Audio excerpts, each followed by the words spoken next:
Mangwana ni mwalelepo vukenjani xexwa sidumela vanave Africa. Welcome to Africa. Good morning. It is fantastic to be back with the show that remains your portal into Africa's most potent stories. Today, we're going to be looking at several stories across Africa, but we'll also be joined by Mr. Arrie Hougaard as he delivers the South Africa report. But here are some of those top stories I just talked about. Tinubu, the president of Nigeria, orders a probe into alleged fake agency operating from the presidency. Faye of Senegal moves to create a new political party amid the Senegal split between the president and the prime minister. Ghana postpones Ramaphosa visit as xenophobia row deepens. Zimbabwean footballer Divine Lunga survives Johannesburg shooting. Egypt demands FIFA remove officials after Argentina World Cup defeat. We'll be talking about that and more on Africa Good Morning, DSTV285, GOTV285, 1up2.com, Network Media Hub, and NTVAFRIKA.MY.NA. My name is Ashwin Berry. Top stories shortly. Namibia is a land of movement, with waves that never stop reaching forward. Here, adventure is not something we search for. It is something we are born into. In every corner of this country, creativity rises from artists, from athletes, from dreamers. And when the world comes to explore Namibia, they discover something extraordinary. Because when sport moves people, creativity moves ideas, and tourism moves the world toward us. Something powerful happens. A platform where movement meets imagination, where industries connect, where opportunity grows, where Namibia's next chapter begins. Welcome to the Creative Sport Tourism Expo. Exhibit, partner, experience. Creative sport tourism.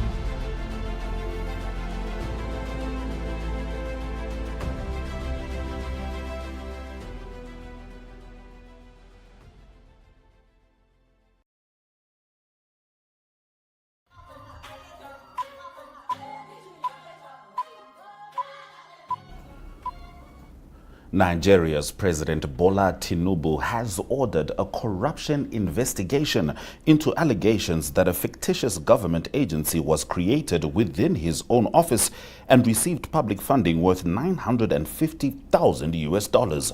The presidency said the letter from the president's chief of staff establishing the Presidential Foreign Intervention Promotion Council was forged. Police launched a manhunt for Adeyemi Matthew, who presented himself as the council's director general, over suspected forgery, impersonation, and related offenses. Before going into hiding, Adeyemi denied wrongdoing, said he feared for his life, promised to appear in court, and claimed the body was lawfully established. He accused senior government officials of demanding bribes during his appointment and attempting to control council funds, allegations denied by the presidency. Checks showed the agency secured offices, opened central bank accounts, and appeared in the 2026 Appropriation Act. Senegal's President Bassirou Diomaye Faye is planning to establish a political party, and this is according to a coalition supporting him, marking the latest sign of a continuing split with his recently removed prime minister.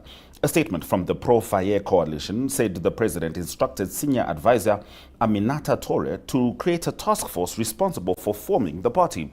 Faye has until now remained a member of the ruling PASTEF party led by Ousmane Sonko, who served as prime minister until Faye removed him in May following months of tensions.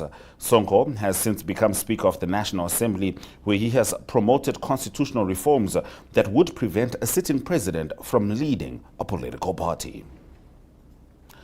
Ghana has allegedly postponed a planned visit by South African President Cyril Ramaphosa following xenophobic rallies that resulted in hundreds of Ghanaians being repatriated from South Africa. Ramaphosa had planned to visit Ghana during the first week of August with hopes the meeting would help reduce tensions between the two countries. Government spokesperson Felix Kwakwe Ofosu said Ghana informed South Africa that it would be best to defer the visit because of the present climate surrounding xenophobia. South Africa's presidential spokesman Vincent Magwenya said both countries remain committed to deepening cooperation and would continue diplomatic engagement to identify another suitable date. Diplomatic tensions intensified after a video showed Emmanuel Asamoah being confronted in South Africa.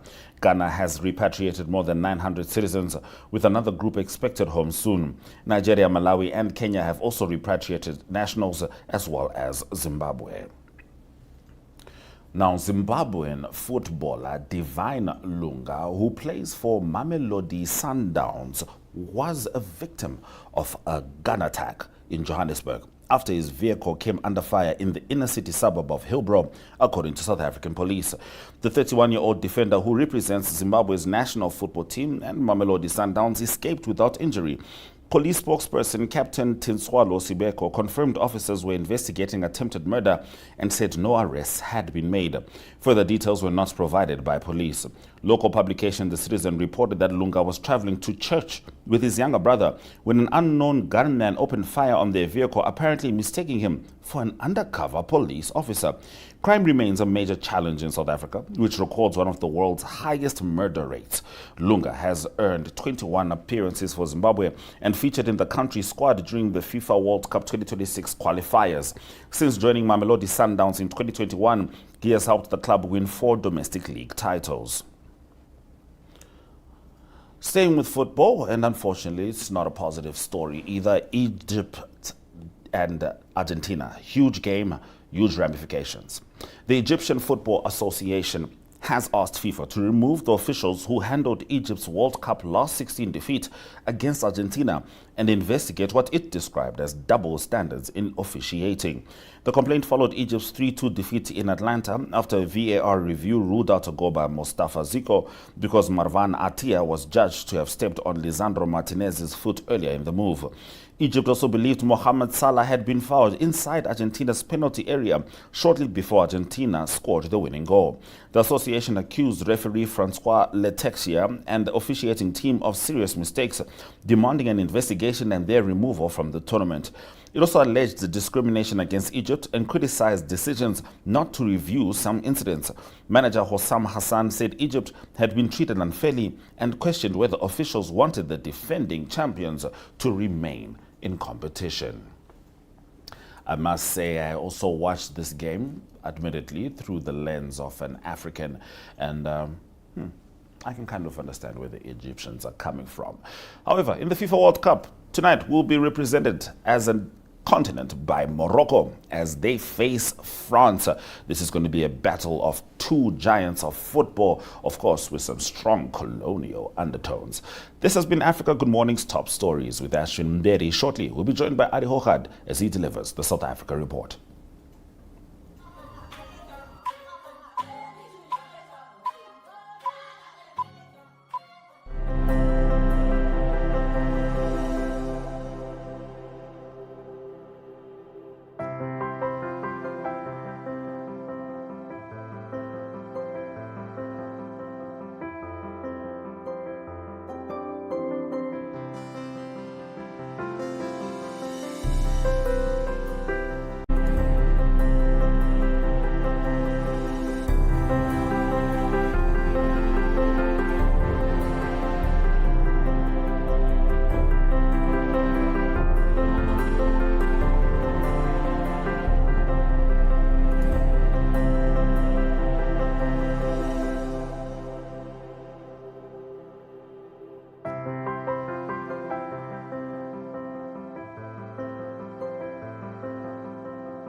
In current news in South Africa, the Department of Home Affairs, they maintain under the spotlight, that's where the voluntary repatriation of foreign nationals, and that happens in many towns across South Africa, and specifically in Cape Town. It is Home Affairs that got criticized from the Inspire network, but also from the Human Rights Monitor, and that is Mr. Ibrahim Makadam. So he wrote to the city of Cape Town, the Mayor Gordon Hill Lewis, and he described the situation as a humanitarian crisis at the moment. So it's related to what's happening in Epping. There's in Epping, that's a suburb of Cape Town, there's a repatriation center that handled 3,552 repatriation of people that repatriated back to where they came from, and that is from Epping to Cape Town and mostly to Messina. That is the repatriation center there in Limpopo.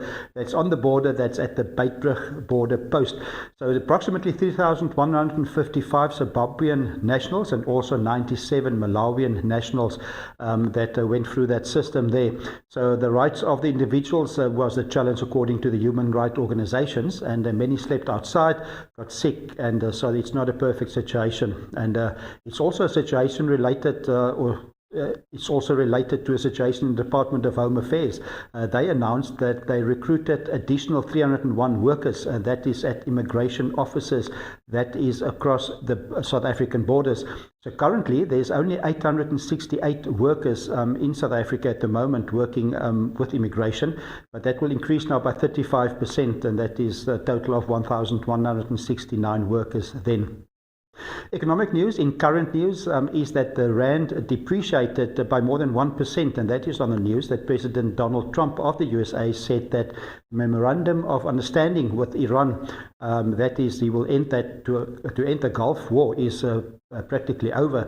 So that put pressure on the South African economy, actually worldwide economy as well. So the rand is around 16 rand and 50 cents at the moment, and the JSE All Share Index also dropped 2.5%, with mining shares taking a knock of up to 5%. That's not only referring to South Africa, the pressure is also in Europe, as European shares also dropped by 1.6%. The crude oil price also immediately surged by 5%, and that's around $78 now a barrel, but it's still way below the high of $120 that was during the height of the fighting. It's also closed in current news that's related to online gambling in South Africa, and now with the World Cup soccer taking place as well, there's a bigger spotlight on that. And so South African bookmakers, they're urging the government to clamp down on underworld or illegal gambling. So illegal gambling operators accounts for 2/3 of gambling activity in South Africa, and it amounts to a massive amount of money, 50 billion South African rand in revenue. That is just the past year. So related to about 16 million people that's involved in the illegal gambling. So gambling in South Africa is a big challenge, and all gambling models together amounts to 1.5 trillion South African rand annually. And so that includes recycled funds that was won and then was lost again back into the system. So that is current news in South Africa at the moment. All right, next, Arrie, it's time to get into the next Springboks game against Scotland. And quite honestly, I feel bad for the Scottish between the FIFA World Cup and facing the current defending champions. There hasn't been much to celebrate in the blue and white. Of course, those wonderful highlights do count. And of course, Springboks, the juniors, the Bokkies, I'm forgetting their name, the under-20 rugby team, they are at the Rugby Under-20 World Cup, and they will be facing England on the weekend. Time as the previous weekend against England. That kickoff time will be 20 minutes to 6 in the afternoon. So it's a big challenge for the Springboks. So Scotland actually beat Argentina the past weekend. That was in Argentina. And South Africa had a good win against England, 45-21, winning that game. So the competition they're playing in is the Nations Championship. It's a new competition. There's 6 Northern Hemisphere teams playing and 6 Southern Hemisphere teams playing. And the Southern Hemisphere play the Northern Hemisphere teams. So it's home and away.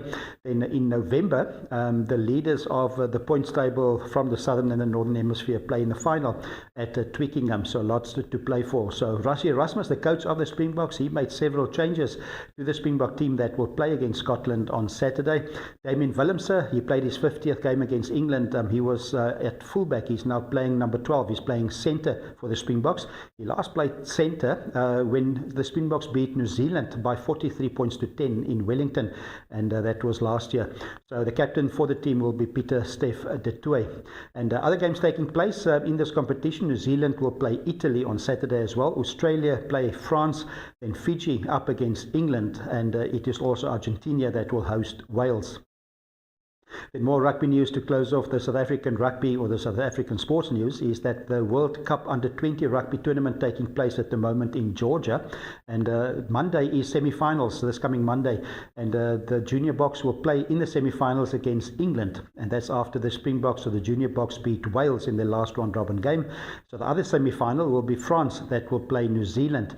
And so that is sports news at the moment in South Africa.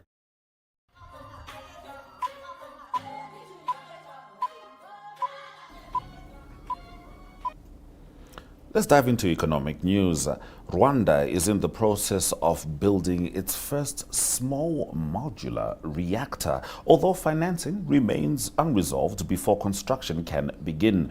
The government expects the reactor to become operational in the early 2030s while diversifying electricity generation and meeting growing energy demand. Officials from the Rwanda Atomic Energy Board said financing is among several milestones alongside feasibility studies, site selection, environmental assessments, regulatory development, skills training, and final funding arrangements. Rwanda is studying financing options with the United Nations Economic Commission for Africa. The International Atomic Energy Agency confirmed Rwanda advanced to phase 2 of its nuclear program in May. Chairperson Lasina Zerbo said discussions with development finance institutions, including the African Development Bank and World Bank, had become more encouraging. He said blended financing, public-private partnerships, export credits, and innovative approaches involving certified mineral reserves could be considered. Rwanda has not announced its preferred financing model. The country has cooperation agreements with Rosatom and Holtec International. Now, Tanzania has increased its gold reserves by more than 28 metric tons during the past 18 months, and this is part of efforts to strengthen foreign reserves and stabilize its currency. Bank of Tanzania Governor Emmanuel Tutuba said the accumulated gold is now valued at approximately $3.68 billion at current market prices. He announced the figures during an International Monetary Fund World Bank conference in the Gambia. The program follows a broader global trend of central banks increasing gold purchases. Tanzania, one of Africa's 10 largest gold producers, introduced regulations in June 2025 requiring large-scale miners to process and trade at least 20% of their production locally and supply part of it to the central bank. The initiative has also encouraged the formalization of the mining sector, with nearly 4,000 new bank accounts opened by mineral dealers and small-scale miners. Tutuba said Tanzania currently holds around $6 billion in foreign exchange reserves, covering 4.3 months of imports. Now, just now, we're going to get into the economic indicators, and after that, to close off the show, it's going to be Arrie Hougaard back talking about the picturesque town of Tubach. I really hope I pronounced that correctly, which recently celebrated its annual Christmas in Winter weekend, attracting thousands of visitors to unique festivities. But first, here are the indicators, as we say, Sweraja Kanaka.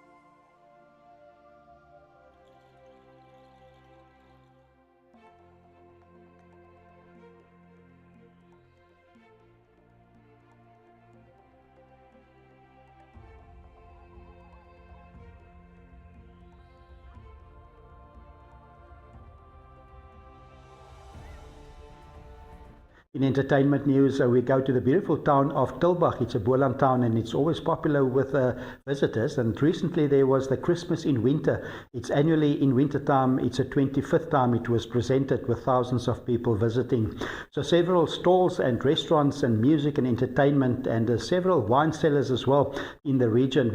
They presented wine tastings as well. There's wine estates like Saronsberg, also Rijks Wine, also Manly is one of the popular ones, Montpellier, and then there's also A.A. Badenhorst family wines. A.A. Badenhorst family wines, very popular. It's on the slopes of the Paardeberg, and they've got old vines like Chenin Blanc and Grenache and Cinsault, and some of the vineyards go back to 1966, so it's quite old as well. But not only great wine, you can have a pizza there at A.A. Badenhorst, great breakfast as well, wine tasting lunches as well, very popular for tourists visiting, and also a great wedding venue. Accommodation also at A.A. Badenhorst, true farm style experience. And then in town there's the Tilbach Hotel. It's historic, it goes back to the 1800s, several rooms for unique stay and also a great restaurant.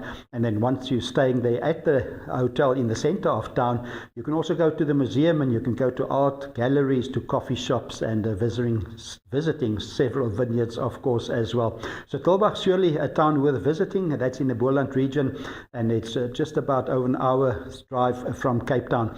So it's worth visiting. That is entertainment news in South Africa.